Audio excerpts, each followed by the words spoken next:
Bismillahirrahmanirrahim. Alhamdulillahilladzi arsala rasulahu bil huda wa dinil haq liyudhhirahu 'ala dini kullihi walau karihal musyrikun.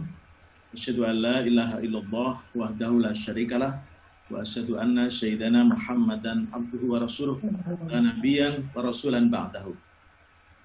Bapak-bapak dan ibu-ibu sekalian, pada hari ini kita melanjutkan pertemuan yang kemarin dan nanti akan lebih banyak dilanjutkan teknis ke Mas Eko. Cuman sebelumnya saya ingin menjelaskan tentang sebuah proses. Bentar, saya share dulu.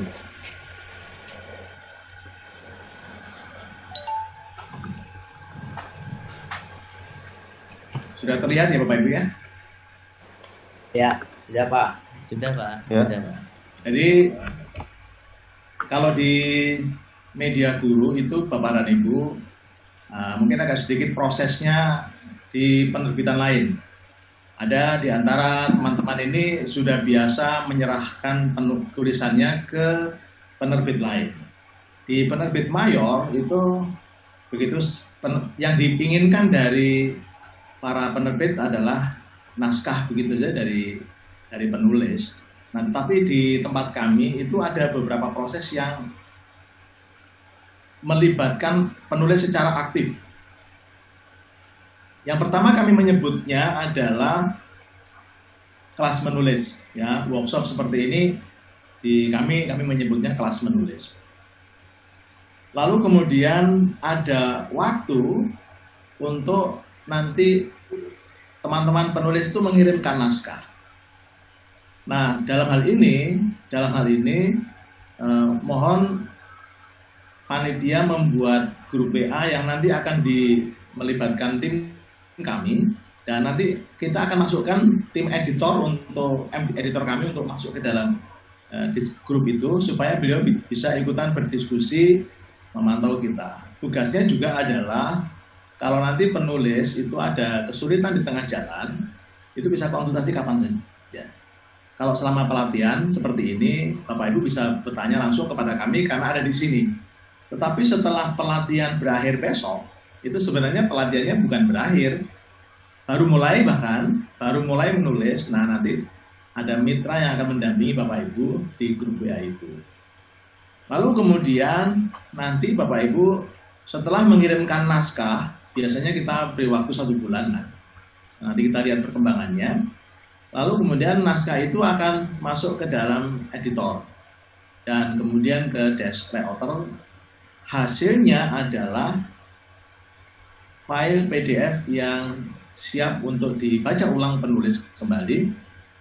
Tahapannya namanya proofreading. Nah, jadi Bapak dan Ibu kalau di penerbit lain, penerbit mayor, mungkin begitu kita selesai naskah, ya kemudian menjadi tanggung jawab oleh penerbit itu. Gitu.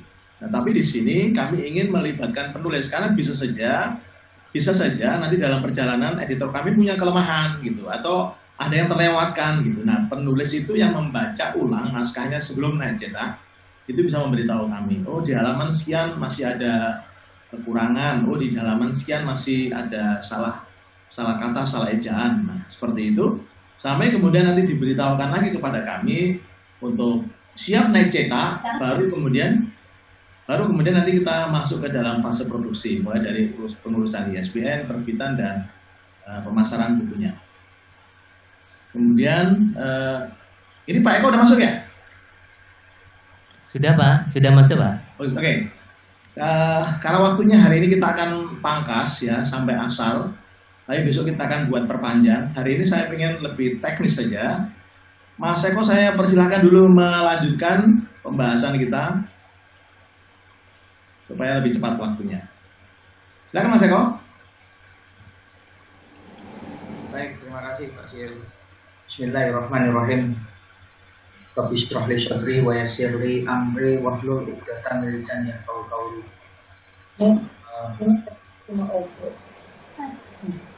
Hari ini saya akan masih menyambung pertemuan awal kita dulu, itu memberikan komentar secara teknis berkaitan dengan buku yang sudah Bapak Ibu terbitkan itu. Dan ada satu materi dari saya terkait dengan cara merujuk agar kita nanti tidak terpeleset plagiarisme.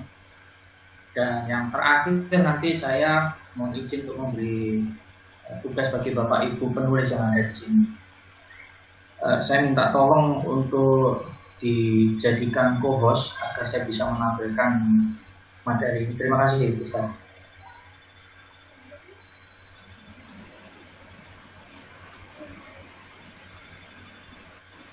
Sudah bisa, Pak? Oh, bisa. Baik, Pak. Baik. Sudah bisa. Baik. Ya, terima kasih. Baik, saya buka dulu. Ini sebentar, saya buka buku kita dulu ya.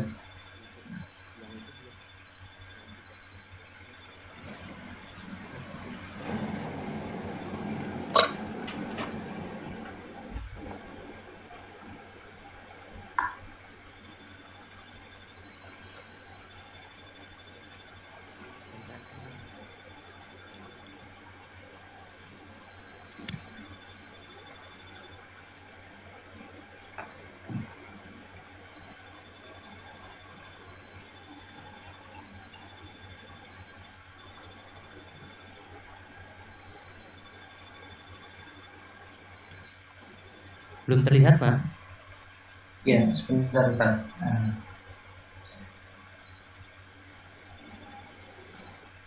Oke, sudah tampil di sana. Silakan Ustazah bisa menyimak di situ.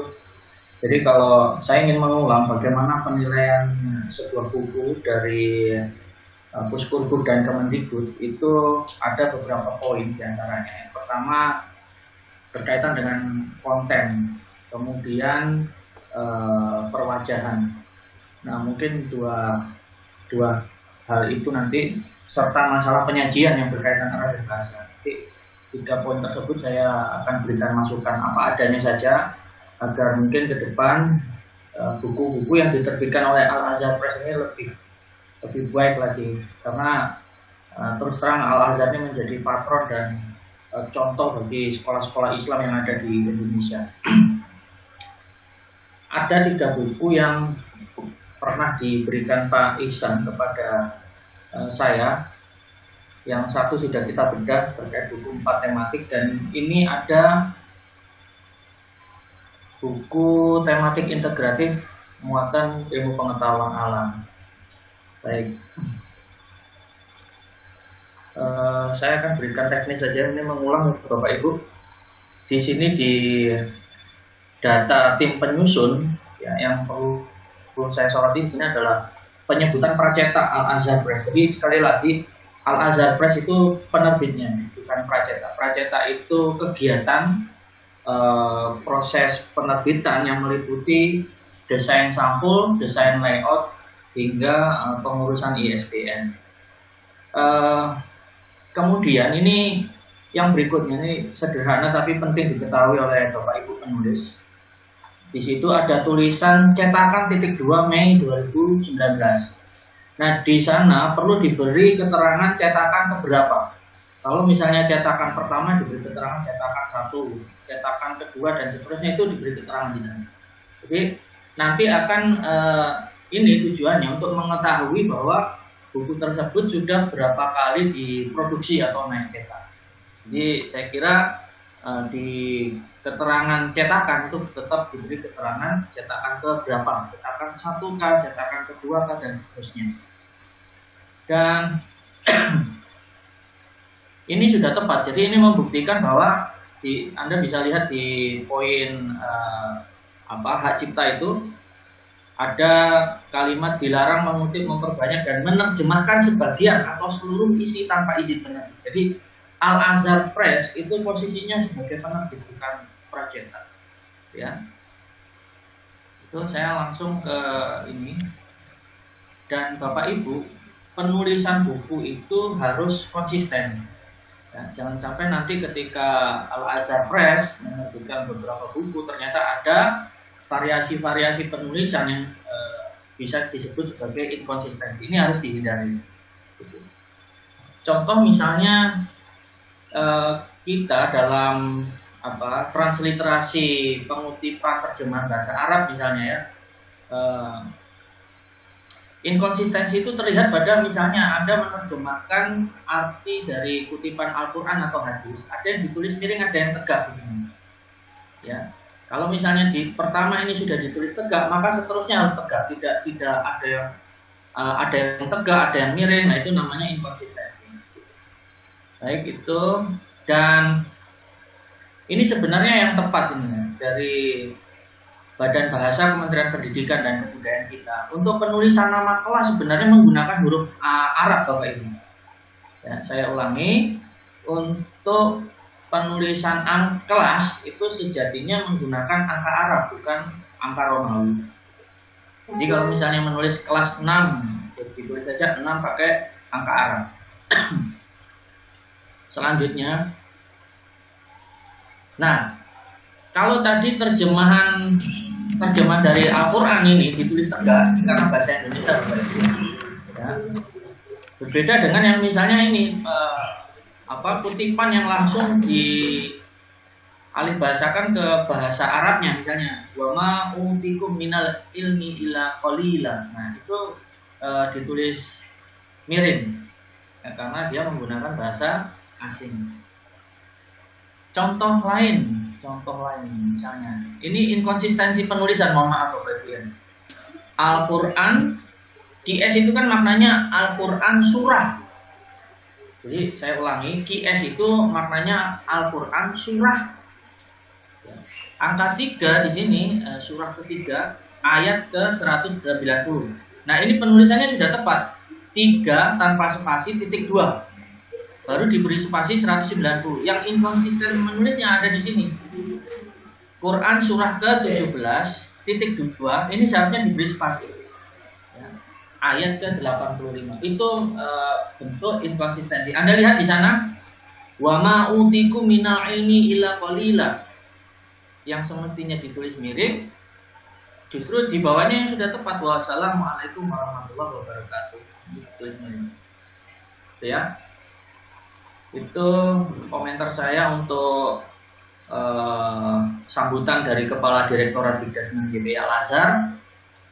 Kita lanjut ke berikutnya. Nah, ini bentuk inkonsistensi lagi. Di atasnya tadi tertulis kelas 6 menggunakan angka Romawi, tetapi di kata pengantar tertulis kelas 6 menggunakan angka Arab. Jadi kita mesti satu kata saja di Al-Azhar Press ini. Untuk ustazah yang menulis buku, terutama buku bahan ajar atau teks, kita satu kata saja agar tidak terjadi inkonsistensi penulisan. Ya.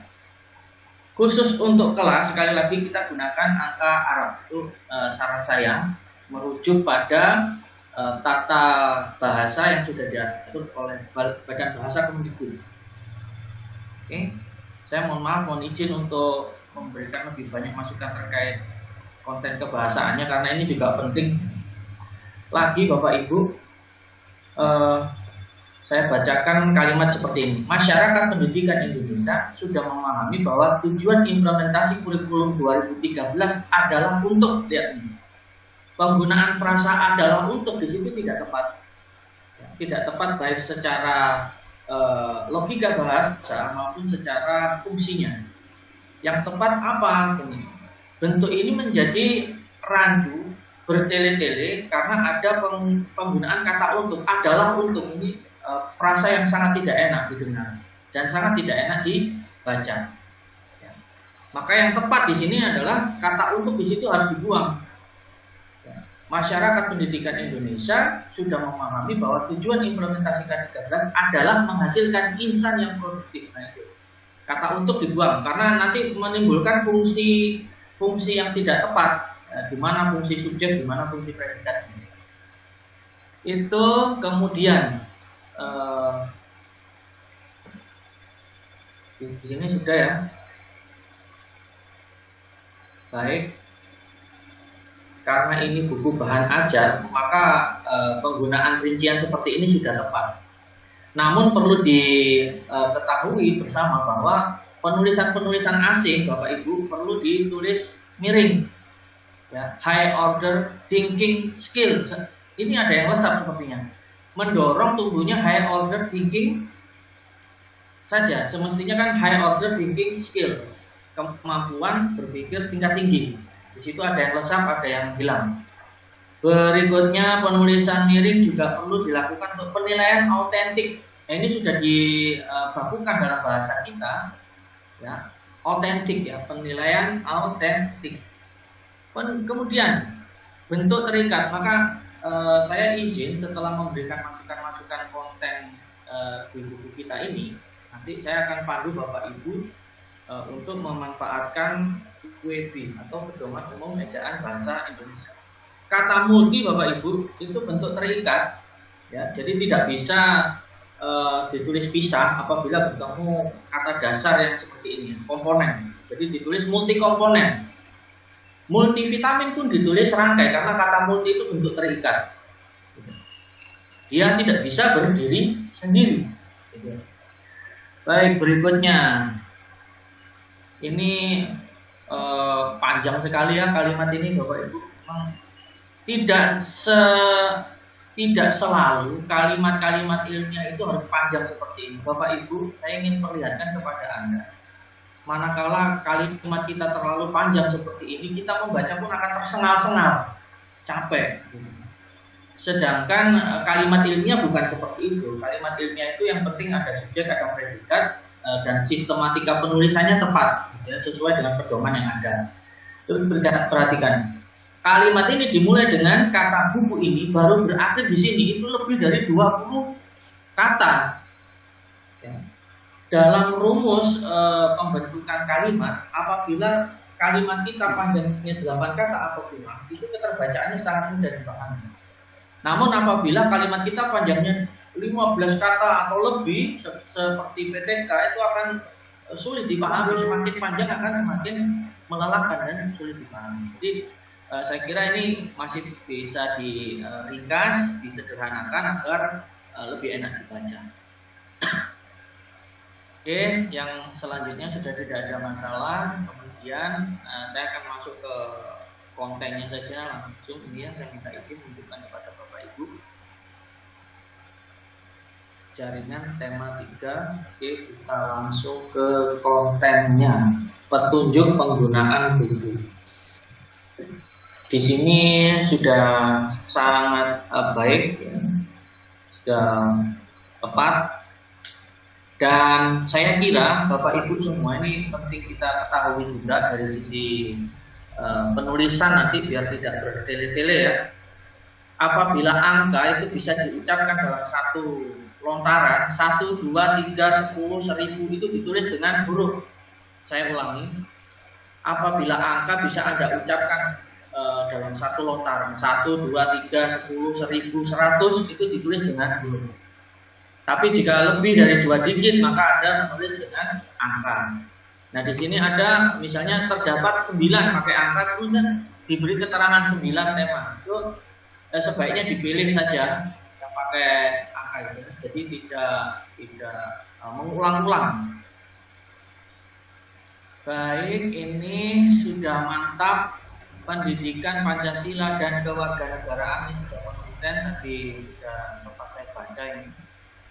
Nah, tapi ada beberapa catatan saya, terutama soal penulisan singkatan atau kependekan. Bahasa Indonesia ini di dalam kolom itu Bapak Ibu bisa lihat itu boleh disingkat B titik, tetapi harus diberi jarak atau spasi. B titik spasi Indonesia. Nah, kenapa di tabel kok diperbolehkan Pak Eko? Itu dengan alasan keterbatasan tempat atau space. Ya, di situ kan tempatnya sangat kurang ya, jadi boleh disingkat B titik, tapi harus diberi spasi, tidak disambung. Nah, oke, inkonsistensi penulisan itu muncul pada penulisan subbab. Kata malah itu bentuk terikat. Multi itu bentuk terikat, sub itu bentuk terikat. Maka menulisnya harus dirangkai dengan apabila dia bertemu dengan kata dasar berikutnya. Contoh, sub ketemu bab, nulisnya subbab sudah tepat dirangkai. Anda lihat di situ di poin 9. Tetapi di sini terjadi inkonsistensi. Subtema justru diberi jarak atau spasi. Nah, yang tepat adalah subtema tidak perlu diberi spasi, artinya dia harus ditulis serangkai karena bentuk terikat. Subbab, subtema itu ditulis serangkai. Inkonsistensi terlihat pula di sini. Subtema justru ditulis sambung, ini sudah tepat, tapi atasnya dan bawahnya dipisah lagi. Ya, jadi saya mungkin bisa memberikan saran bahwa konsistensi penulisan itu sangat penting, apalagi ini penerbit yang sudah sangat dikenal ya, Al-Azhar Press, kira itu. Dan masukan-masukan saya lebih pada inkonsistensi penulisan ini kepada penulisnya ya, terutama Bapak Ibu di Kamus Besar Bahasa Indonesia itu sudah diatur pembaruan-pembaruan. Kalau kita lihat di KBBI yang lama, Al-Quran itu ditulis rangkai, Al-Quran ditulis rangkai. Tetapi Kementerian Agama Republik Indonesia itu memberikan pengecualian terhadap beberapa kata tertentu yang akhirnya disetujui Badan Bahasa Kemdikbud dan akhirnya dibakukan. Contoh, Al-Quran sekarang ditulis begini Pak Bu, Al strip kur pakai apostrof dan an. Kemudian Ka'bah, kalau penulisan lama Ka'bah pakai K, Ka'bah. Tapi sekarang digunakan apostrof, Ka'bah pakai apostrof. Nah, nanti saya juga akan ajak Anda untuk memanfaatkan Kamus Besar Bahasa Indonesia karena ini senjatanya penulis, terutama para penulis buku bahan ajar atau buku teks. Ya. Itu dan instrumen di sini instrumen ini sudah dibakukan dalam bahasa Indonesia, tidak perlu pakai T, maksudnya tidak perlu pakai penulisan ejaan asing, ya. Dan lain-lainnya sudah baik di sini. Yang paling penting begini Bapak Ibu, satu saja, jangan sampai terjadi kesalahan ketik, itu saja. Ya. Apabila buku sudah terbit ternyata ada kesalahan ketik, nah, itu bisa dikategorikan cetakan yang semestinya harus direvisi. Baik, ini nah setiap gambar itu kita sebut memiliki hak cipta. Maka sudah tepat di sini oleh penulisnya ketika mengutip gambar ya, yang bukan diproduksi oleh diri sendiri, disebutkan sumbernya dokumen. Oh, ini dokumen dari SD Islam Al-Azhar 29 Semarang, seperti ini contohnya. Ya. Dan dokumen di situ mesti ditulis dengan huruf K, bukan C. Ya. Kalau dokumen pribadi bagaimana Pak Eko? Saya buat sendiri. Ya, kalau dibuat sendiri bisa digunakan keterangan seperti ini untuk foto titik pribadi. Pembelajaran tanam mangrove melindungi makhluk hidup. Penggunaan teks foto atau caption di sini kurang pas, mohon maaf. Ini menggunakan gaya bahasa Indonesia ragam jurnalistik ya. Tanam mangrove. Nah, karena ini buku pelajaran, buku bahan ajar, maka penggunaan kata tanam di situ harus diubah Pak. Pembelajaran menanam mangrove. Saya ulangi. Ketika konteksnya bahasa Indonesia ragam jurnalistik, maka teks foto atau caption tersebut tidak ada masalah. Namun karena ini adalah buku bahan ajar, ya, maka penggunaan kata tanam di situ tidak tepat Bapak Ibu. Yang tepat adalah pembelajaran menanam mangrove untuk melindungi makhluk hidup. Harus ditulis lengkap beserta kalimatnya. Baik, ini saya ingin menunjukkan kepada Bapak Ibu. Ya. Contoh misalnya penulisan di antaranya. Di antaranya itu harus diberi spasi, Bapak Ibu. Di spasi antaranya itu yang tepat. Jadi bukan di antaranya ditulis sambung ya di sana ya. Di antaranya ya, penulisan yang tepat adalah diberi spasi antaranya. Lagi, untuk penulisan nama hewan tidak perlu ditulis kapital. Sekali lagi, penulisan nama hewan yang diikuti nama sebuah daerah, misalnya badak Jawa, badak Sumatera, maka kata Sumatera, kata Jawa dan itu yang menempel pada jenis hewan tersebut harus ditulis kecil.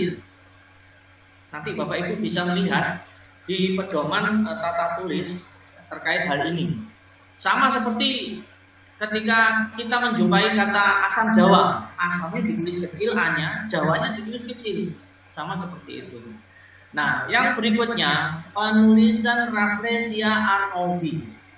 Ya, untuk istilah-istilah Latin tentu kita ingat ya dalam penulisan istilah biologi seperti ini, Rafflesia R-nya ditulis kapital itu sudah tepat. Sementara yang belakangnya arnoldi itu ditulis kecil. Nanti Bapak Ibu satu saja bisa mengecek itu di buku tentang tata bahasa Indonesia. Anggrek hitam ini jenis bukan nama, maka penulisan anggrek hitam A dan H-nya itu harus ditulis kecil. Baik, berikutnya. Melalui tema ini diharapkan peserta didik dapat berperan aktif dalam upaya pelestarian lingkungan khususnya hewan tumbuhan. Bagus sekali. Ya, sudah mantap. Nah, itu tadi catatan dari saya. Dan berikutnya. Oke. Apabila gambar pendukung buku ini bukan karya si penulis sendiri, maka sumbernya wajib dicantumkan. Ya. Sekali lagi, apabila gambar atau ilustrasi ini bukan karya si penulis, maka sumbernya harus dicantumkan. Tapi kalau ini memang karya si penulis sendiri, maka yang saya sampaikan barusan diabaikan saja. Jadi saya perlu menyampaikan ini karena berkaitan erat dengan hak cipta. Berikutnya, jika kita melihat ciptaan Allah, kita akan menemukan suatu keindahan yang luar biasa. Oke, suatu keindahan dan keagungan zat yang menciptakannya. Saya ingin menunjukkan kepada ustaz-ustazah di sini. Zat yang menciptakannya itu merujuk pada Allah Subhanahu wa taala. Maka penulisan zat yang menciptakannya, D-nya ditulis kapital, ya.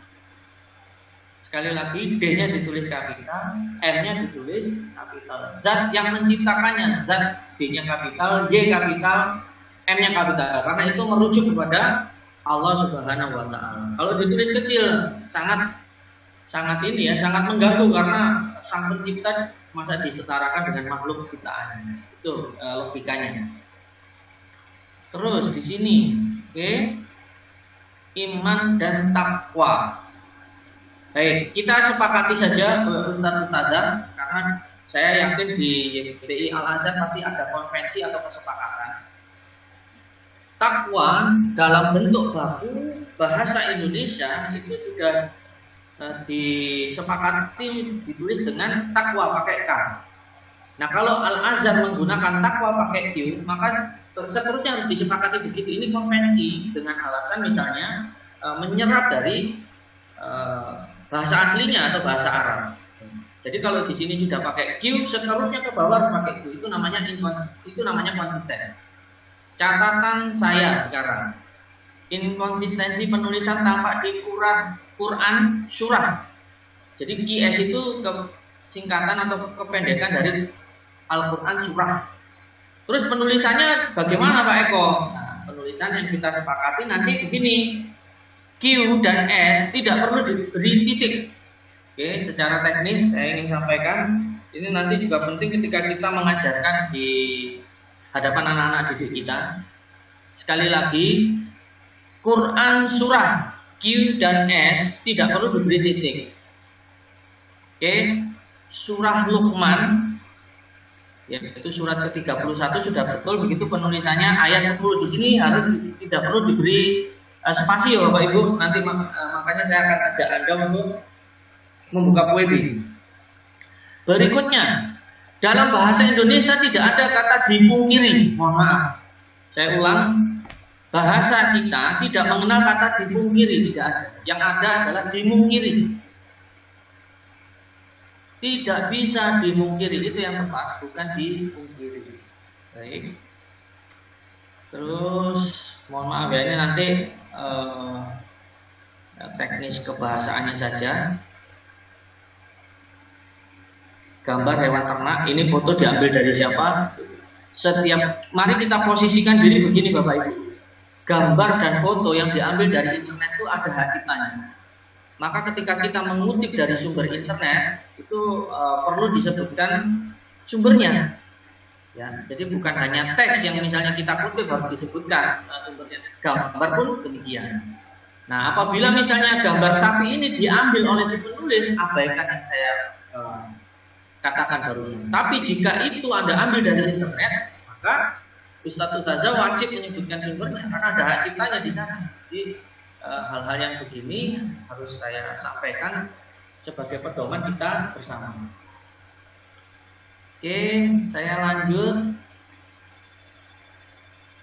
Tahukah kamu bahwa tumbuhan tidak saja bermanfaat sebagai sumber makanan bagi makhluk hidup? Saya selalu mengharapkan sebenarnya buku ajar itu ramah terhadap anak. Jadi bukan hanya sekolah yang harusnya ramah anak, tapi buku-buku bacaan termasuk buku ajar itu semestinya ramah anak. Nah, yang dimaksud ramah anak dalam tulisan itu seperti apa Pak Eko? Yang seperti ini Bapak Ibu. Tahukah kamu bahwa tumbuhan tidak saja bermanfaat sebagai sumber makanan? Itu bermanfaat. Memang ketika kita melihat buku ajar itu masih ada variasi-variasi penulisan karena buku ini tidak hanya dibaca siswa tapi juga oleh guru, ya. Nah, kata-kata penggunaan kata kamu, terus kemudian tuliskan pengalamanmu itu saya kira sangat membumi dan sangat ramah anak. Baik. Ini dia sudah pas ya, ini seperti ini. Saya kira catatan-catatan saya lebih pada teknis konten kebahasaan tadi dan semoga bisa menjadi perhatian kita bersama agar ke depan bisa lebih baik lagi. Terutama bagi rekan-rekan dari YP Al Azhar, baik yang sudah maupun yang belum atau yang hendak menyusun buku. Sekali lagi yang ilustrasi seperti ini, kalau memang tidak dibuat oleh diri sendiri, tolong sumbernya disebutkan agar kita tidak terpeleset plagiat. Silakan minum dulu Bu. Baik itu. Nah, mari kita sepakati pula penulisan Allah Subhanahu wa Ta'ala, terutama penyingkatannya ya, SBT ditulis kecil atau kapital, serta yang paling umum misalnya Rasulullah Shallallahu Alaihi Wasallam. Nah, Bapak Ibu di KBBI ya, di Kamus Besar Bahasa Indonesia dan Tata Bahasa kita, Allah Subhanahu Wa Taala S-nya ditulis kapital, W dan T-nya ditulis kecil.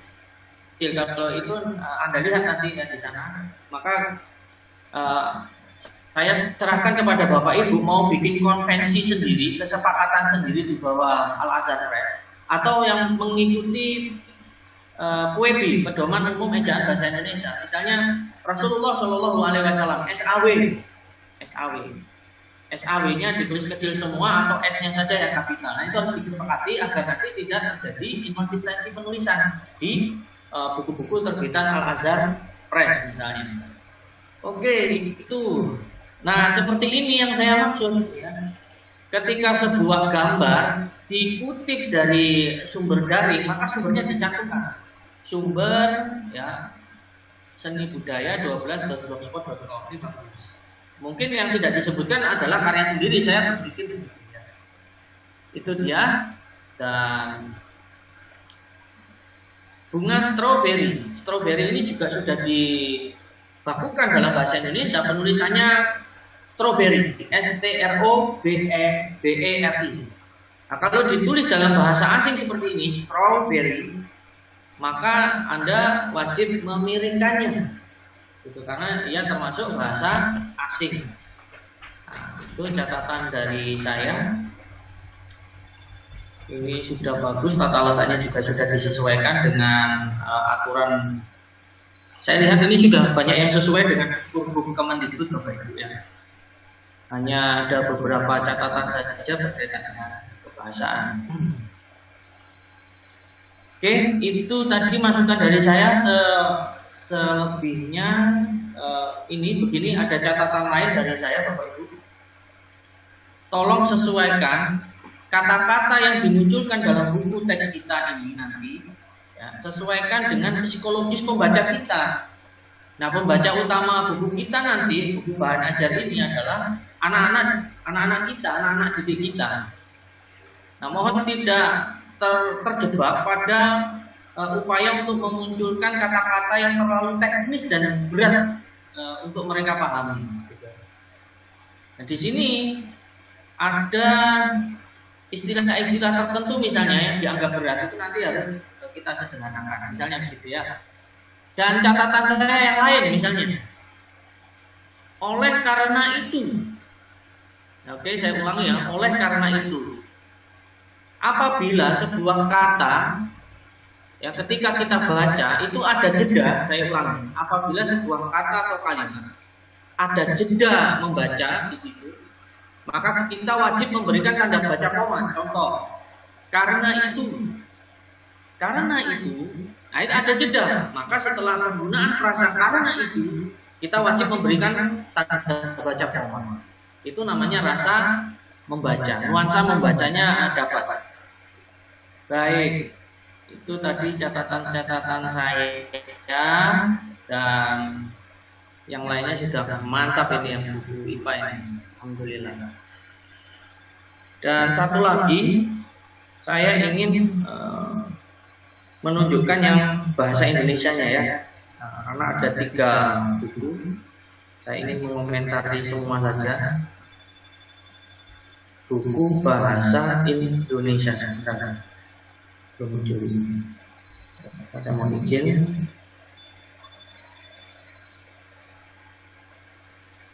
Close all tab.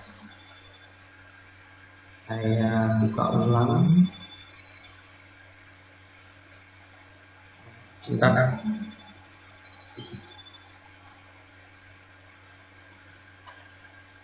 Tematik integratif muatan bahasa Indonesia semester 2.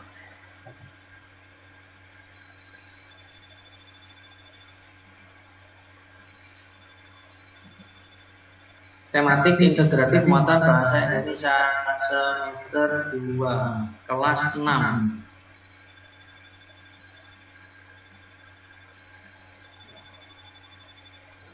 Nah, ini yang betul, penulisan kelas di sini menggunakan angka Arab.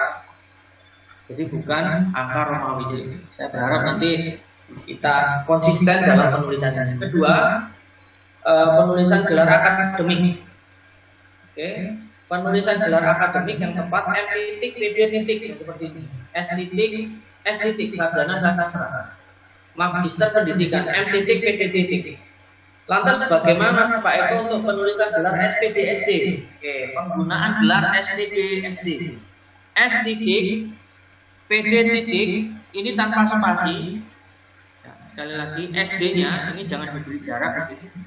Tanpa spasi dan tidak perlu diberi titik setelah SD, itu sudah betul. S.Pd.SD tidak perlu diberi titik. Itu terus yang lain sama ya, inkonsistensi penulisan saja. Bapak Ibu, ini ada kata mempengaruhi. Di konten-konten buku Anda juga banyak mempengaruhi ya. Saya ingin mencoba mengulang saja, mereview. Apabila awalan me bertemu kata dasar yang berkonsonan awal KPTS, bentuknya harus luluh.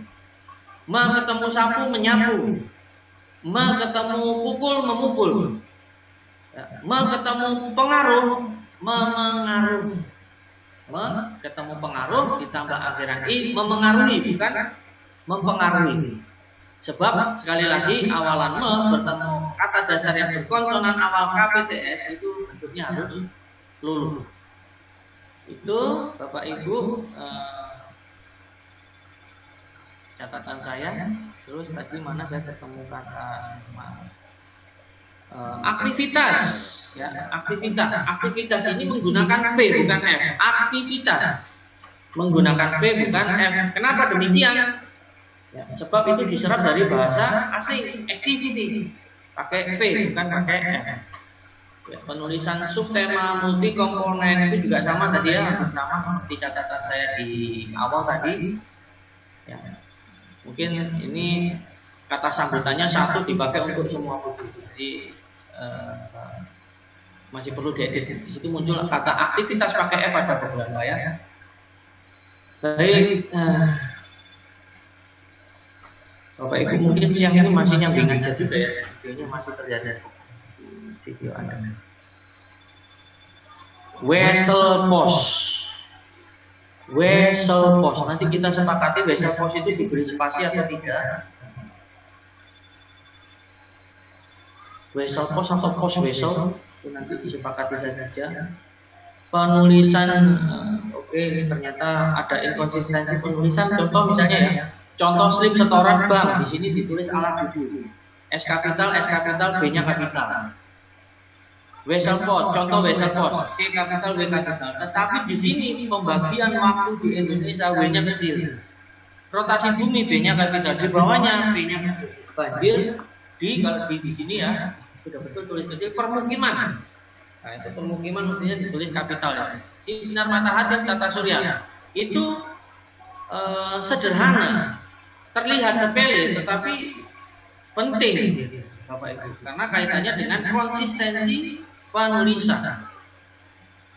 Baik, itu catatan saya, mungkin terlihat remeh-temeh sekilas, terlihat sepele, tapi sangat penting. Berikutnya muatan pelajaran, baik, ini sudah catatan saya bersama seperti tadi, karena ini juga sajanya sama ya Bapak Ibu. Penulisan sub gitu ya, yang bentuk terikat, sama ini. Ini juga sama. Oke, saya ingin coba Bapak nanti aja habis ini memberikan materi WB ya Bapak Ibu, agar ini bisa jadi bekal kita nanti ketika kita menyusun buku teks. Dalam penulisan buku Bapak Ibu, saja yang saya katakan, hindari sebisa-bisanya hindari penulisan singkatan seperti ini dan sebagainya, itu harus ditulis lengkap, bukan disingkat. Dan lain-lain itu harus ditulis lengkap, bukan disingkat. Oke, tuh kantor pos. Mantap. Nah, kalau ini gambar dibuat oleh si penulis, memang kita tidak perlu memberikan sumbernya. Saya anggap itu karya penulis. Coba dilihat sini Bapak Ibu, ini sepele. Mungkin Anda anggap sepele, tetapi ini cukup mengganggu dari rasa membaca. Coba berpikir positif, P-nya kapital, rumput itu. Berpikir positif, ini mengawali kalimat, B-nya harus kapital. Sangat dekat rumputnya, tetapi mengganggu. Gitu ya. Jadi sebentar sebelum saya sampaikan hal lain, perilaku juga demikian. Peri kemanusiaan ditambah I, kurang E di situ. Terus tekniknya nanti seperti apa Pak Eko? Jadi saran saya nanti ada editor, ada penelaah, ada penyelaras bahasa, itu harus difungsikan semua secara optimal. Ada editor bahasanya, ada proofreadernya yang membaca finalnya, sehingga kesilapan-kesilapan seperti itu dapat diminimalkan. Kemudian satu kalimat yang panjangnya satu paragraf seperti ini, Ibu dan Bapak yang baik, ya, itu adalah, mohon maaf, contoh kalimat yang buruk. Mohon maaf ya. Oke, saya ulangi. Satu kalimat yang panjangnya satu alinea itu sebenarnya dikategorikan kalimat yang buruk karena menyiksa pembaca. Lagi ini yang kedua, mohon maaf saya mohon izin ngomong seperti ini ya, belak-belakan saja. Lebih baik saya sampaikan di awal daripada nanti setelah terbit ada kesalahan. Lagi, jamak sekali kita menulis itu tidak ekonomis. Saya ulangi, ketika kita menyusun buku itu banyak kalimat-kalimat yang tidak ekonomis. Saya contohkan. Apabila kita sudah menggunakan kata selain, contoh di sini lihat ya, Nah, maka kita harus menghilangkan kata juga. Saya ulang. Kalau Ustadz Ustazah sudah menggunakan kata selain di depan, kata juga di sini jangan ragu untuk dibuang. Selain kesehatan diri, kita harus berusaha seperti itu. Ya, tepat. Itu dia. Yang seperti ini perlu betul-betul saya sampaikan karena ini buku bahasa Indonesia. Dan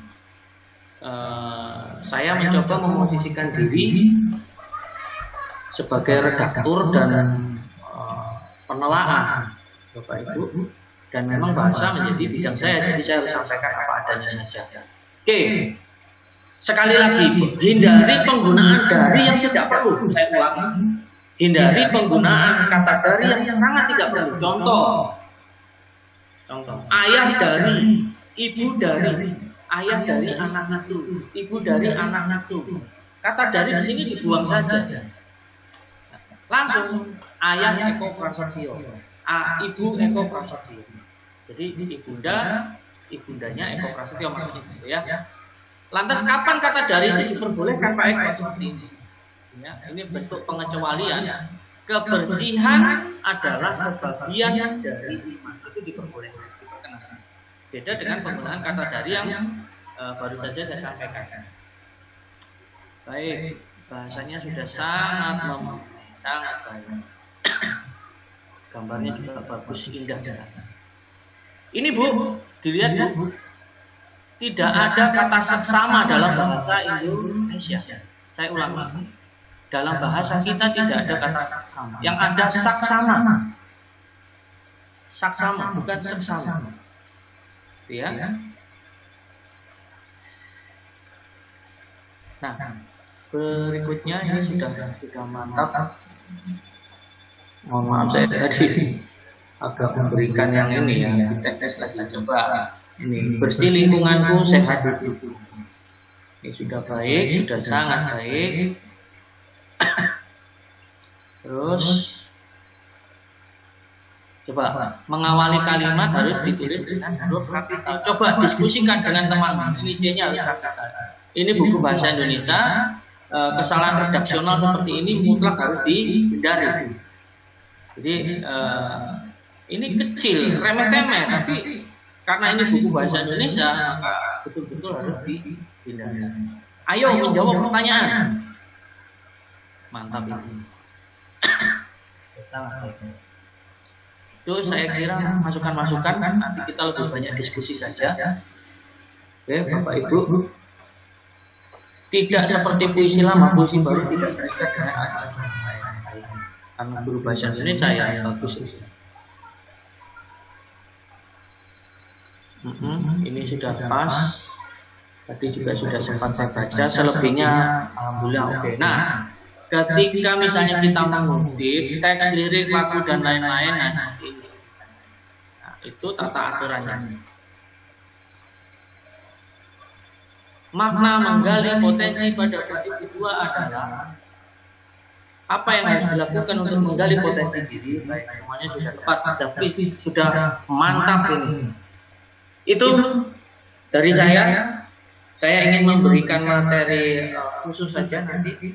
Dan kita lanjut dengan diskusi tanya jawab ya. Tanya jawab ya. Baik Bapak Ibu. Sebentar Ustaz, saya coba berikan satu materi dahulu. Memberikan materi lagi, silakan Pak. Terkait cara merujuk agar kita nanti bisa terhindar dari plagiasi ya.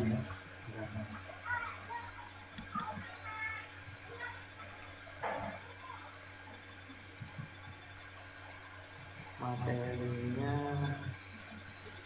teknik parafrasa. Saya buka dulu. Parafrasa. Nah, itu sudah muncul. Saya akan bagikan. Baik.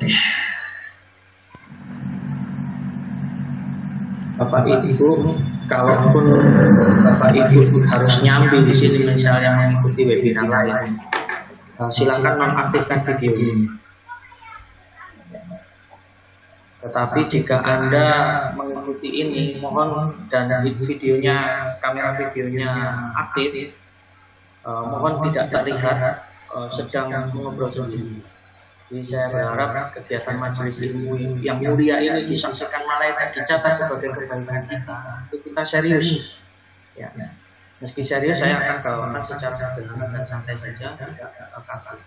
Jadi saya mohon apabila Anda kamera videonya aktif, tetapi sedang sibuk mengobrol dan tidak menyimak, lebih baik nonaktifkan. Itu lebih saya hargai. Bismillahirrahmanirrahim. Sudah tampil di sana. Ketika kita membincang buku ilmiah seperti buku bahan ajar atau buku teks, buku pengayaan dan buku referensi, kita pasti mengutip, tidak mungkin tidak ada cerita. Ya. Namun Bapak Ibu yang belum banyak dipahami oleh sebagian penulis buku-buku ilmiah, hal ini terkait dengan etika pengutipan. Kadang malah ada yang abai terhadap misalnya sitasinya. Nah ini akan rawan membuat kita terpeleset pada plagiarisme. Musuhnya penulis dari kalangan guru itu cuma dua yang saya tahu. Apa itu? Salin rekas atau copy paste dan plagiarisme. Nah, sekali lagi buku bahan ajar itu selalu terkait dengan mengutip. Apakah nanti Pak Eko, apakah ada kiat yang menghindarkan kami sebagai penulis buku ilmiah dari plagiarisme? Ada. Yang paling bisa kita lakukan dan menyelamatkan kita adalah parafrasa. Saya ulangi, parafrasa, bukan parafrase.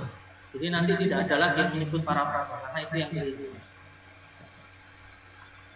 Ini materinya salindianya. Salindia itu bahasa Indonesia dari slide. Salindianya tidak ada. Teknik parafrasa untuk menghindari plagiarisme.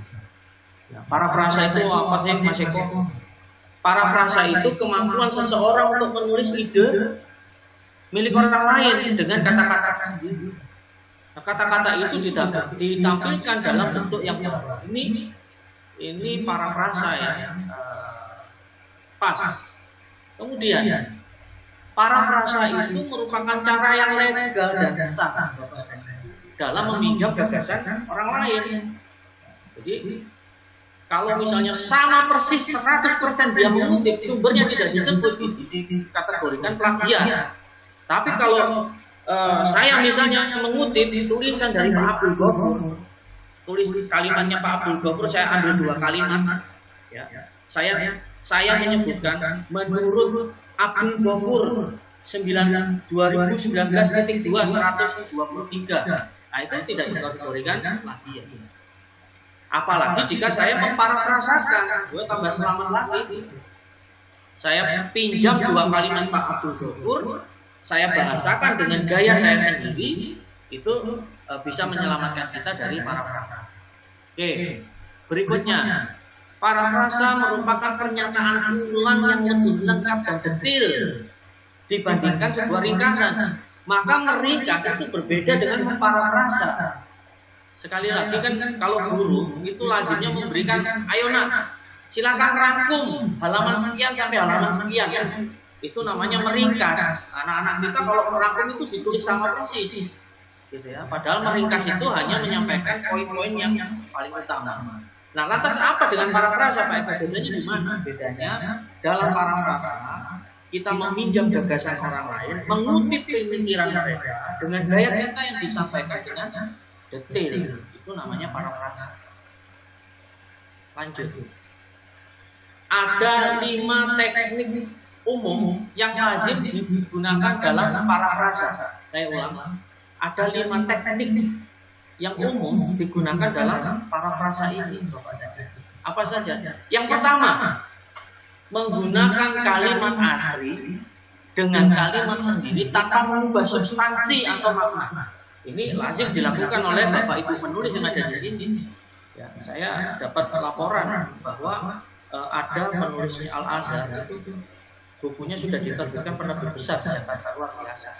Saya senang ketemu sesama penulis begini.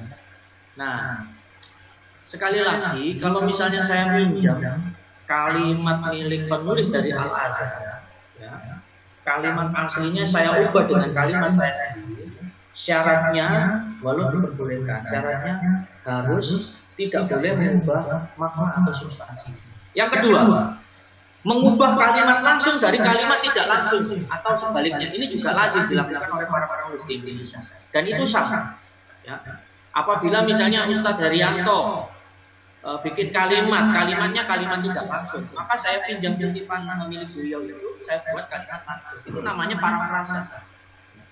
Dengan cara apa? Dengan cara tetap menyebutkan nama penulis asli, Ustadz Haryanto. Itu. Tadi. Yang ketiga, mengubah kalimat aktif menjadi pasif atau sebaliknya. Yang keempat, mengubah sinonimnya. Dan yang terakhir, mengubah bentuk kata. Nanti saya contohkan satu persatu. Ini yang disebut teknik mengubah kalimat langsung menjadi kalimat tidak langsung. Itu akan menyelamatkan kita itu dari plagiat. Contoh misalnya, mohon maaf, kalimat pertama, kalimat langsung. Bejo berkata, saya siap menikah lagi jika dipaksa istri saya. Diubah ke kalimat tidak langsung. Bejo berkata bahwa dirinya siap menikah lagi apabila dipaksa istrinya. Nah, itu teknik parafrasa. Mengubah kalimat langsung menjadi kalimat tidak langsung. Sebaliknya juga bisa diubah. Dibalik saja, dilongkir.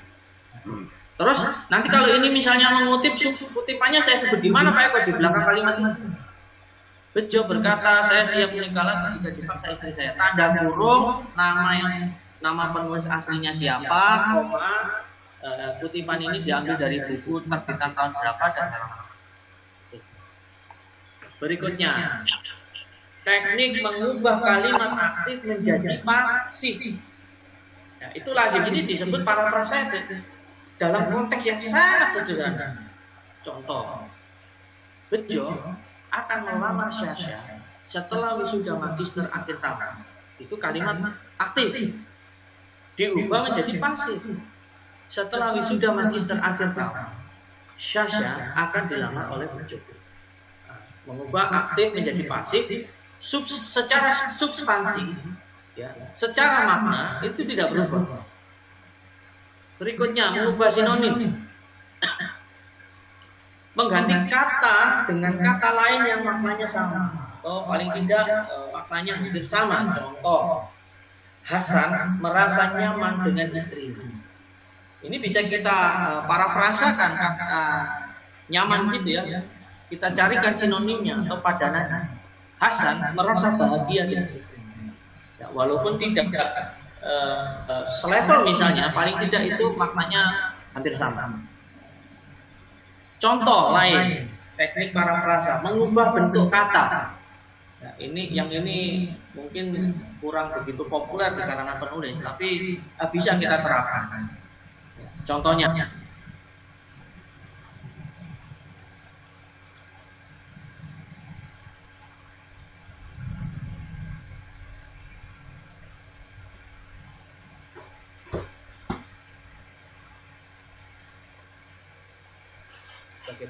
contoh misalnya Alia menulis kaligrafi dengan cepat.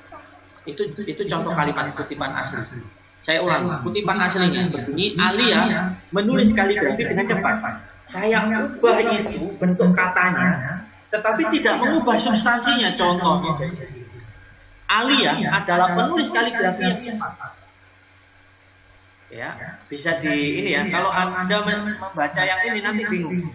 Tetapi cara mengubah bentuk kata bisa langsung lihat contohnya saja. Alia menulis kaligrafi dengan cepat, itu kalimat asli. Setelah diparafrasa dengan cara mengubah bentuk kata, bentuknya menjadi seperti ini. Alia adalah penulis kaligrafi yang cepat. Secara substansi maknanya sama. Nah, ini prinsip-prinsip penting terkait parafrasa.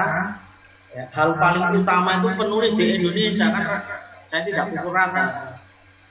Banyak yang ingin sekali instan. tapi tidak mau membaca. Padahal dalam teknik parafrasa yang paling penting baca kembali teks sumber yang ada. Kalau saya diminta mereview buku-buku teks mata kuliah, hal yang seperti ini selalu saya berikan saran kepada penulis-penulis. Itu Bapak Ibu gini, saya berharap nanti begini, materi PowerPoint saya, materi PowerPoint dari Pak Isan itu kami berikan kepada Bapak Ibu.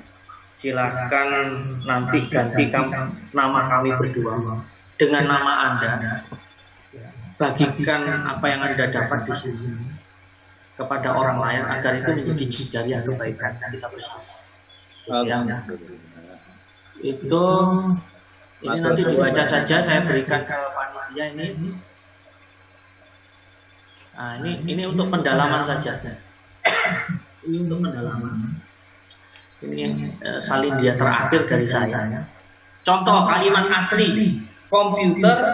Komputer mampu membawa orang ke tempat-tempat yang belum pernah bisa mereka kunjungi sebelumnya, termasuk ke permukaan planet lain. Itu kalimat asli.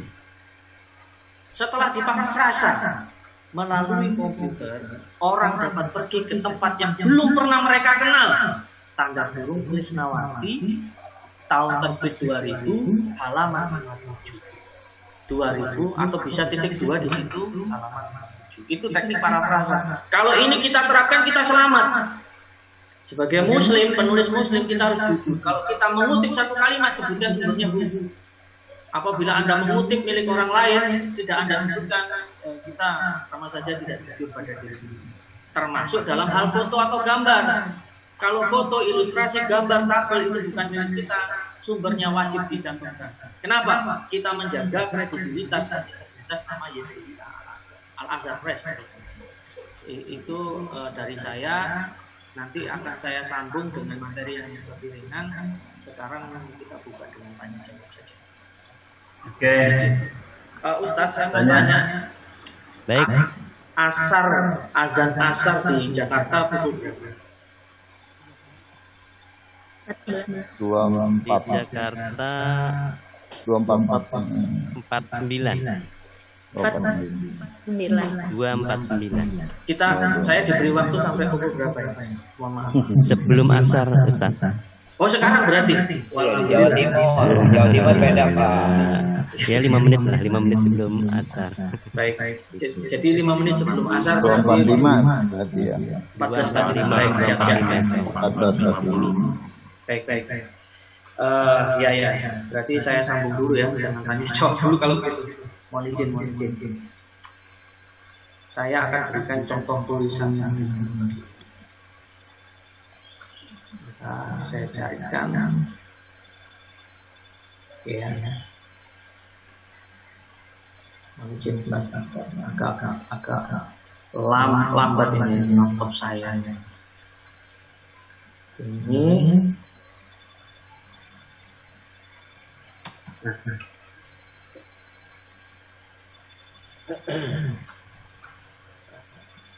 Maaf. Laptopku kok lemah banget gitu. Sebentar Ustaz, mohon izin ya. Maaf.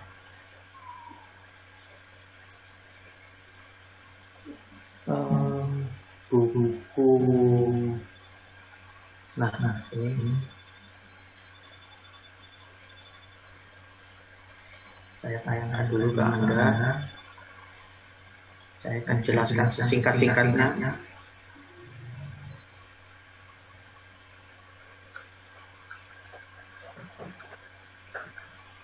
Oke, saya langsung masuk ke sini saja. Ini kemarin tampaknya sudah ya. Tapi saya mau review ulang ini. Buku itu bisa dikemas dalam 3 gaya tulisan. Anda mengikuti pelatihan menulis manapun itu nanti akan berbeda-beda karena dalam penulisan itu juga dikenal ada mazhab-mazhab tertentu. Tapi saya merangkum sederhana saja. Saya ngomongnya bagus katanya di depan umum. Jadi saya melihat kakeknya sebagai kakak terpapar. Tolong di-mute dulu. Baik. Saya lanjutkan. Buku itu bisa dikemas dalam 3 gaya tulisan. Yang pertama gaya artikel. Artikel itu tulisan yang berisi informasi. Bahasanya ilmiah. Penulis boleh mengutip pendapat orang lain atau literatur, tetapi tidak boleh berpendapat. Nah, gaya-gaya artikel itu muncul di buku-buku ilmiah. Yang kedua, gaya opini. Opini itu tulisan yang berisi pendapat, baik pendapat penulis atau pendapat orang lain. Gaya bahasanya ilmiah populer. Ilmiah populer itu sesuatu tentang keilmuan yang disampaikan dengan gaya komunikatif. Itu namanya ilmiah populer. Buku-buku yang disusun atau dikemas dengan gaya opini adalah biografi, autobiografi, dan memoir. Sementara yang ketiga namanya kolom. Kolom ini lazim disebut sebagian orang sebagai esai. Nah, kolom adalah tulisan bercerita. Gaya bahasanya luas atau populer murni. Saya ulangi. Kolom adalah tulisan bercerita. Gaya bahasanya luas atau populer murni. Dan buku-buku yang dikemas dengan gaya kolom adalah buku-buku populer umum serta buku sastra. Lazimnya kolom itu tidak selalu terikat oleh aturan-aturan kebahasaan yang sangat ketat. Nah, Bapak Ibu, ini berdasarkan observasi saya di lapangan, apabila seseorang terbiasa menulis gaya ilmiah, lalu diajak menulis populer, dia akan tertatih. Tapi jika seseorang terbiasa menulis gaya populer, lalu diajak menulis ilmiah, dia akan cepat mengikuti alur. Saya akan berikan contoh bagaimana membuat tulisan yang sebenarnya temanya berat, tapi disampaikan dengan gaya yang ringan atau gaya kolom.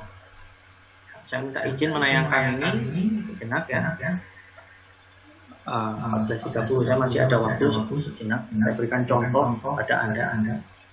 Oke, di layar Anda itu ada tulisan singkat saya, tulisan kolom atau esai. Dan buku itu bisa dikemas dengan gaya kolom atau esai. Ini nanti kaitannya dengan tugas Bapak Ibu izin. Jadi saya punya rubrik namanya klinik bahasa. Temanya tentang bahasa Indonesia, kesalahan-kesalahan berbahasa. Tapi saya sampaikan dengan gaya yang ringan. Di situ ada judul menduduki direktur. Saya izinkan saya membaca karena tulisan ini pendek saja. Rabu siang, saya berada di terminal Bandara Soekarno-Hatta. Bapak Ibu perhatikan, kolom itu gayanya menggunakan kata saya atau aku. Apabila kita menulis buku dengan gaya kolom, maka buku kita akan sulit dijiplak orang. Namun apabila kita menulis buku dengan gaya artikel, buku kita bisa saja berpotensi dijiplak oleh orang lain. Mengapa demikian Pak Eko? Sebab pengalaman setiap individu itu berbeda-beda. Saya lanjutkan. Kebetulan di area pintu 12 terdapat pojok baca atau reading corner. Saya sempatkan untuk melihat-lihat bacaan di situ. Dalam sebuah buku saya menemukan penulisan frasa menduduki direktur. Kalimat lengkapnya kurang lebih berbunyi seperti ini. Dia pernah menduduki direktur pada tahun 2011 sampai 2016. Menurut saya kalimat itu perlu dikoreksi. Terkait kata menduduki bahasa Indonesia, Kamus Besar Bahasa Indonesia telah memberikan penjelasan secara tegas. Ada 4 makna dan contoh yang disampaikan di sana. V di situ maksudnya verba atau kata kerja. Makna yang pertama duduk di. Misalnya contoh kalimat, jangan duduk di bangku orang lain. Ya. Makna yang kedua mendiami atau tinggal di. Contohnya, suku terasing menduduki daerah pedalaman. Makna ketiga menempati jabatan. Ia menduduki jabatan penting di luar. Dan makna yang keempat merebut atau menempati atau menguasai negeri, daerah, dan sebagainya. Contoh kalimatnya, dalam waktu singkat, Jepang dapat menduduki Singapura. Namun, saya perlu menyoroti frasa menduduki direktur tersebut. Alasannya, kata menduduki lazimnya diikuti kata benda, bukan manusia. Silakan baca ulang frasa itu. Di situ kata menduduki diikuti objek berupa manusia. Di sana disebutkan direktur. Karena itu, dalam konteks kesalahan penulisan frasa tadi, yang lebih tepat adalah menduduki jabatan. Contohnya seperti kalimat berikut ini. Eko Prasetyo menduduki jabatan Ketua Umum Ikatan Suami Calon Istri kalau di rumah atau istiqomah. Contoh kalimat kedua. Selain ketum istiqomah, pria yang mengemaskan itu menduduki jabatan Wakil Ketua RW. Bagi saya, menduduki direktur itu artinya duduk di atas direktur. Jika benar demikian, berani betul. Lantas, bagaimana jika direkturnya seorang perempuan? Itu contoh tulisan jenis kolom atau esai. Disampaikan dengan gaya yang komunikatif dengan tema kebahasaan.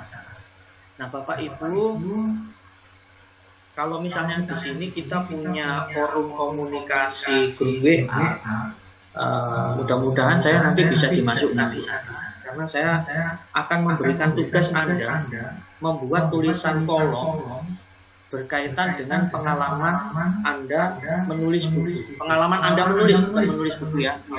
Itu nanti tidak semua mungkin menulis buku. Maksud saya nanti saya beri tema tugas menulis, jenis tulisannya kolom, temanya pengalaman menulis. Lantas bagaimana dengan misalnya saya Pak Eko yang belum pernah menulis? Ya, Anda sampaikan berarti pengalaman belum pernah menulis. Pokoknya kaitannya tema besarnya adalah pengalaman menulis atau hal-hal yang berkaitan dengan dunia tulis menulis. Panjangnya cukup 250 kata saja.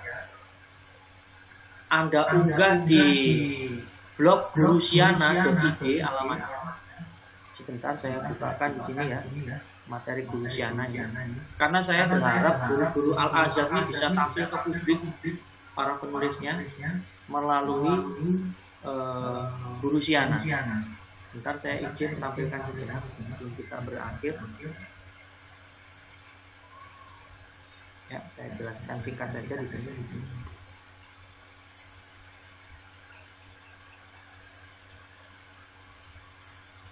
Oke, tugas Anda, saya beri tugas karena besok kita sudah tulisan lagi ya, agar lebih mantap nanti menulis buku.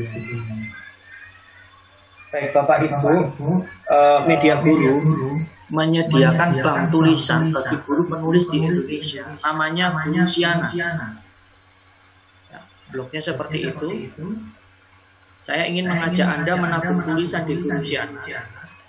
Dan kita bisa menyuarakan semangat literasi yang ada di Yayasan Islam Al-Azhar ini, Yayasan Pesantren Islam Al-Azhar ini, secara nasional bahkan internasional. Dan nanti silakan Anda buka alamatnya di www.gurusiana.id. Nah, ini alamatnya. Silakan Anda buka alamatnya di www.gurusiana.id.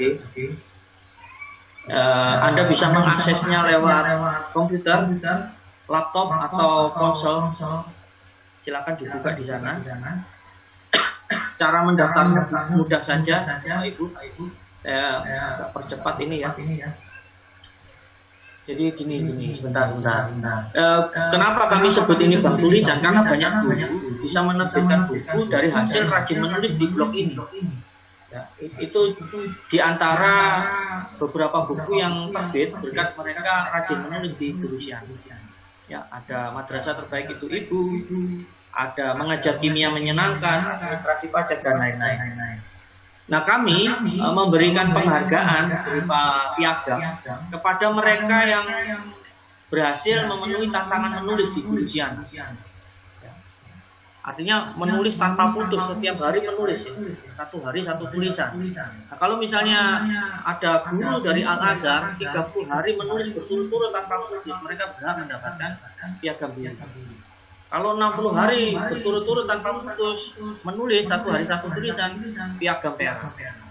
Nah, piagam emas diberikan untuk yang 90 hari menulis tanpa putus. Piagam platinum diberikan 180 hari tanpa putus. Piagam diamond diberikan untuk yang menulis 270 hari tanpa putus. Puncaknya kami memberikan penghargaan gengsi namanya Piagam Guru Siana 365 bagi mereka para guru penulis yang menulis setiap hari satu tulisan selama 1 tahun di Guru Siana. Ya. Anda bisa membaca tantangannya di tantangan.mediaguru.id. Nanti materi ini saya berikan juga ke panitia. Ya. Nah, bagaimana Pak Eko caranya? Anda bisa langsung mendaftar dengan klik menu di pojok kanan bawah. Nanti saya serahkan saja materi saya. Ya, Anda pelajari. Anda tinggal klik daftar, masukkan email. Ya, Anda tinggal mengisi kolom memasukkan email juga bisa ya. Anda di sini bila mereka punya akun Gmail, Anda tinggal klik ini. Tapi jika email Anda selain Gmail, Anda buka yang ini. Ya, ada di situ. Ini panduannya nanti saya berikan ke Bapak Ibu. Anda tinggal memasukkan email saja ke sini kalau yang punya Gmail. Setelah sukses, Anda tinggal mengisi melengkapi informasi profil Anda apa adanya saja. Ya, dan Anda sudah bisa mulai menulis dengan klik gambar pena yang ada di blog Guru Siana. Tinggal posting, Anda bisa langsung mempublikasikan tulisan. Nah, ini saya percepat seperti ini. Dan Bapak Ibu, nantinya setelah tayang tulisan Anda akan seperti itu ya di layar. Dan ada, kalau Anda masih bingung, nanti Anda bisa melihat video tutorial Guru Siana di YouTube. Anda tinggal klik ya video tutorial Guru Siana di Media Guru TV, MGTV. Anda bisa lihat di YouTube. Di situ ada video tutorialnya, termasuk misalnya bagaimana cara menulis artikel di Guru Siana dan lain-lain, semua lengkap disajikan di Media Guru TV, ya, Media Guru Indonesia. Nah, tugas Anda sekarang membuat tulisan kolom, tidak usah panjang-panjang, 250 kata saja, dengan menceritakan pengalaman menulis. Temanya pengalaman menulis. Oke. Dan silakan nanti yang sudah berhasil mengunggah di Guru Siana, tautan atau linknya Anda sampaikan di grup WA. Dan mohon saya juga bisa mengikuti grup WA itu agar bisa saya baca dan bisa saya beri komentar-komentar untuk keperluan bedah tulisan besok. Jadi itu saja tugasnya Bapak Ibu. Terima kasih. Itu dari saya, masih ada waktu 40 menit untuk bertanya. Silakan Ustaz, saya kembalikan ke moderator. Terima kasih Pak Eko telah memberikan materi berkaitan dengan penulisan dari sisi parafrase maupun bahasa. Bapak Ibu masih ada waktu kurang lebih 5 menit. Silakan satu pertanyaan saja singkat. Saya Pak. Farid. Heri.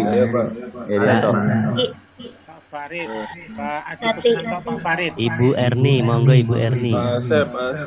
Ibu Erni dulu ya.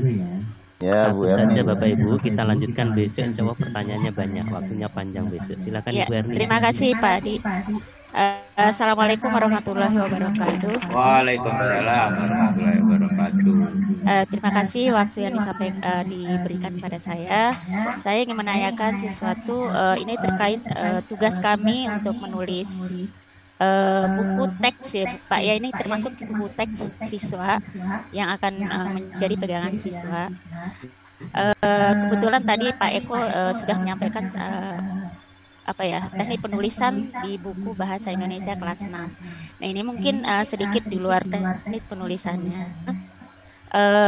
Saya ingin menanyakan apakah di pengembangan buku teks itu khususnya bahasa Indonesia kan di KD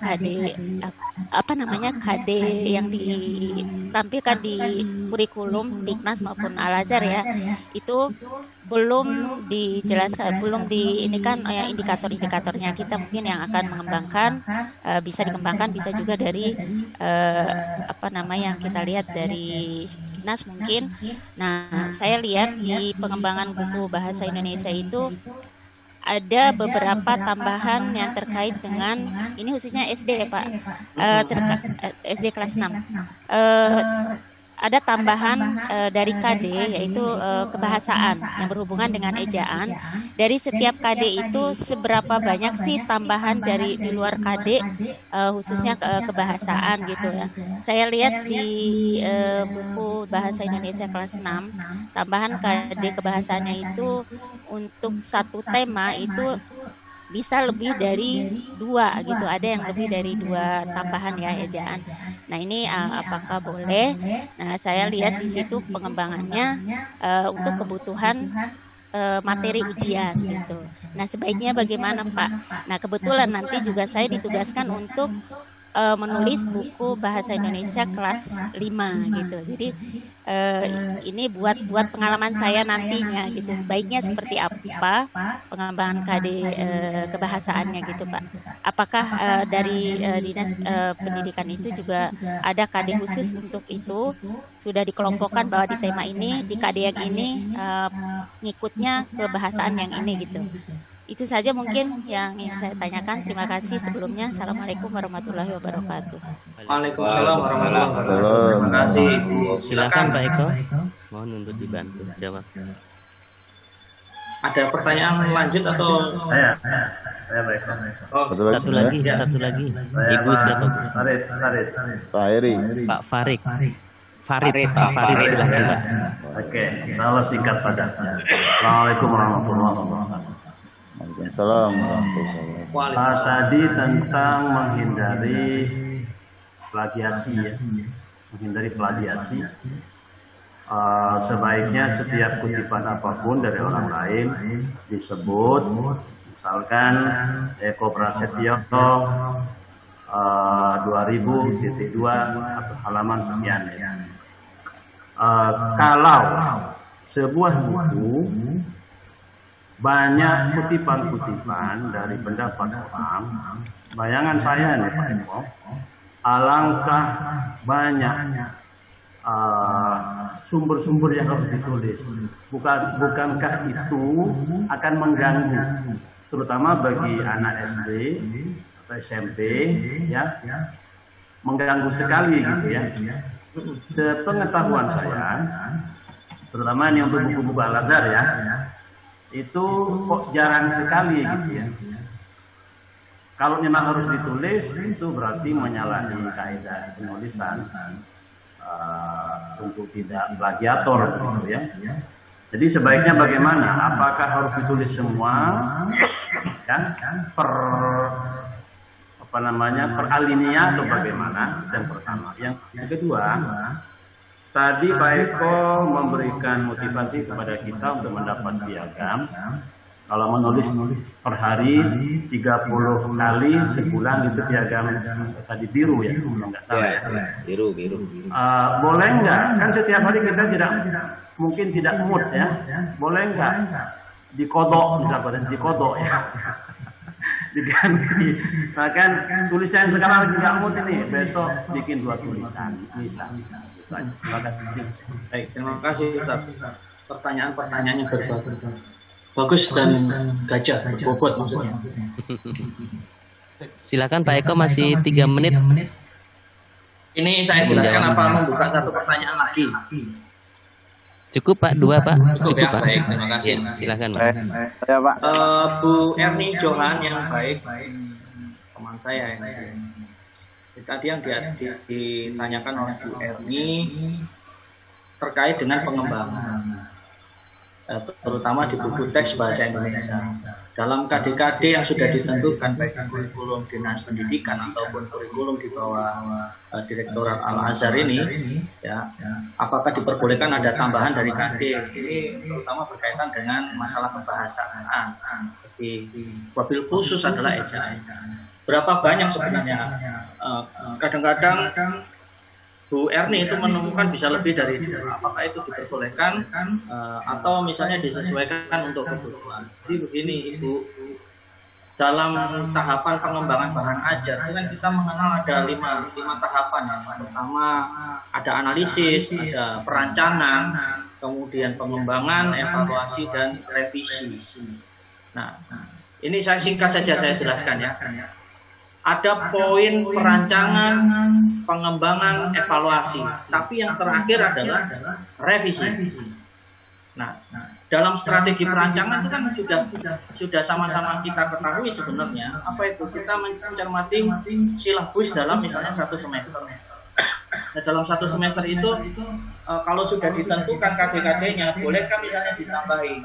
Sejatinya untuk aturan ini saya belum membaca secara eksplisit ya, secara detail dan jelas. Apalagi Al-Azhar mungkin punya konvensi atau kesepakatannya sendiri. Tetapi yang jelas apabila itu memang dibutuhkan sebagai pengembangan dari perancangan ini tadi, itu diperkenankan.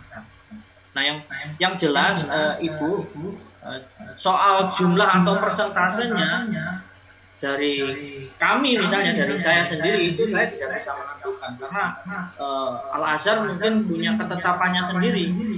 Sekali lagi saya lebih cenderung ke sesuai dengan kebutuhan. Misalnya untuk masalah kebahasaan terutama ejaan disesuaikan dengan kebutuhan saja.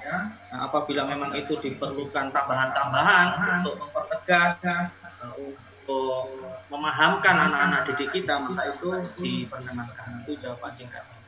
Ya, artinya ini masuk pada ranah yang nomor 5 tadi, nomor 3 dan nomor 5, apa itu tahapan pengembangan dan tahapan revisi.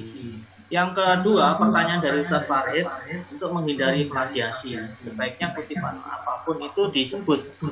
Nah, apabila dalam sebuah buku banyak kutipan dari pendapat orang, tentu bukankah itu sangat mengganggu? Saya sepakat ini, nanti saya jawab. Sebab sepengetahuan penulis yaitu Ustaz Farid, untuk buku Al-Azhar jarang sekali ditemukan yang gaya demikian. Nah, ini harus ditulis per alinea atau bagaimana? Baik.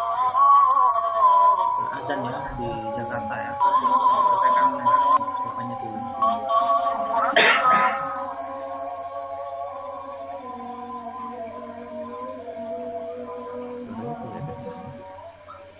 Baik. Begini Ustaz, memang kalau dalam satu halaman itu kita mengutip sampai penuh kurang elok, karena kita tidak sedang menyusun karya akhir, karya ilmiah akhir, tidak menyusun tesis, tidak menyusun disertasi, tidak menyusun skripsi. Idealnya berapa Pak Eko dalam mengutip itu? Paling tidak saya sangat menyarankan untuk dalam satu halaman cukup 2 kutipan saja. Nah, apabila misalnya mengutip lagi itu masuk ke halaman berikutnya. Jadi tidak setiap alinea itu mengutip pendapat orang, mengutip pendapat. Ya, nanti kemudian lazimnya untuk mempermudah ini kita biasanya menggunakan misalnya akan Mendeley untuk citasinya. Nah, itu nanti akan sinkron dari kutipan yang ada di tubuh tulisan, di tubuh naskah dengan daftar pustakanya, nanti sinkron. Apabila nanti misalnya ada waktu mungkin saya bisa menjelaskan hal ini. Besok ada materi saya terkait dengan cara merujuk yang tadi tidak sempat saya sampaikan, akan lebih tegas menjawab pertanyaan Ustaz Farid. Selanjutnya berkaitan dengan tantangan menulis, Pak Eko, bolehkah dikodok? Jawabannya tidak. Jadi kalau misalnya sehari bolong nanti harus mengulang lagi, gitu ya. Kenapa kok media guru ketat? Jadi ada asbabun nuzulnya itu ketika dicetuskan oleh Pak Isa. Kami ingin mendorong penulis itu disiplin. Disiplin apa? Kalau penulis itu sudah sangat disiplin, tentu ini akan bermanfaat tidak hanya bagi dirinya, tapi juga anak didiknya. Nah, apabila sudah 30, misalnya sudah hari ke 126 menulis tanpa putus, tiba-tiba besoknya lupa, ketiduran gitu. Apakah saya masih diberikan dispensasi? Jawabannya tidak, harus mengulang dari hati. Saya kira itu untuk menjawab pertanyaan Bu Yani dan Pak Farid. Dan besok kita buka lagi forum diskusi interaksi agar lebih dalam lagi diskusi kita. Sekian dari saya, mohon maaf apabila saya salah kata dan tindakan. Assalamualaikum warahmatullahi wabarakatuh. Saya kembalikan. Waalaikumsalam. Waalaikumsalam warahmatullahi wabarakatuh. Baik, terima kasih Bapak Pak Ibu yang saya hormati, karena sudah masuk sholat asar, Bapak Ibu. Insya Allah kita lanjutkan besok. Waktu besok cukup lama dari jam 8 sampai jam 11. Insya Allah besok kita akan diskusinya lama. Kemudian berikutnya Bapak Ibu nanti insya Allah kita bagi menjadi 5 grup TK, SD, SMP, SMA, dan khusus akubah. SD, SMP, SMA didajikan 1. Kemudian insya Allah nanti Pak Eko kita masukkan ke dalam grup itu. Baik Bapak Ibu yang saya hormati, terima kasih karena sudah persiapan untuk sholat asar. Bapak Ibu, diskusi kita lanjutkan besok jam 8, pukul 8. Bapak Ibu yang saya hormati, kita akhiri dengan sama-sama melafadzkan hamdalah. Alhamdulillahirabbil alamin. Allahumma wa bihamdika asyhadu an la ilaha illa anta astaghfiruka wa atubu ilaik. Terima kasih banyak kepada sumber kita Pak Iksan dan Pak Eko. Terima kasih Pak Direktur Pak Iksan. Bapak Ibu jangan lupa Pak Iksan. dan mohon maaf lahir batin. Assalamualaikum warahmatullahi wabarakatuh.